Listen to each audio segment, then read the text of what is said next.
আসসালামু আলাইকুম বন্ধুরা, কেমন আছেন? আমি আছি আলহামদুলিল্লাহ ভালোই। তো আপনাদের সামনে আসলাম।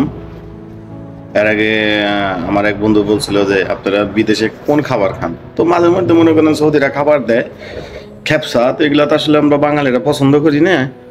নাম খেপসা, মুরগি ভাজা দেয়, কিন্তু ভিতরে কাটলে মনে করেন সাদা থাকবে, তো মুরগিটা দেখাইতে পারবো না।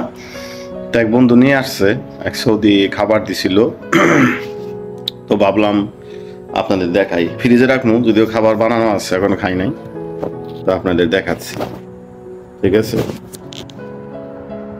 আপনার কিছুক্ষণ আগে দিয়ে হয়ে গেছে, এখন ফ্রিজে আর কি রাখবো। এই দেখেন ব্যাগের ভিতরে, এই যে দেখতে পাচ্ছেন, এই হলো খেপসা। এর নিচে মুরগি আছে, যদি আমার হাতে একটু ময়লা আছে, তো এই জন্য আপনারা হাতে দেখাইলাম না। এই দেখেন লম্বা লম্বা চাউল, ঠিক আছে, এটা খেপসা কয়। কিশমিশ আছে, বাদাম আছে, বিভিন্ন ধরনের ময় মশলা আছে আর কি দিয়ে বানানো খেপসা। তার ভিতরে মনে করেন কাঁচা পেঁয়াজ দেয়, লেবু দেয়, এগুলাই খায়।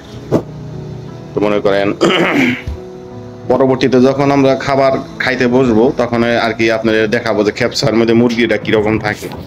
সে পর্যন্ত ভালো থাকেন। আসসালামু আলাইকুম।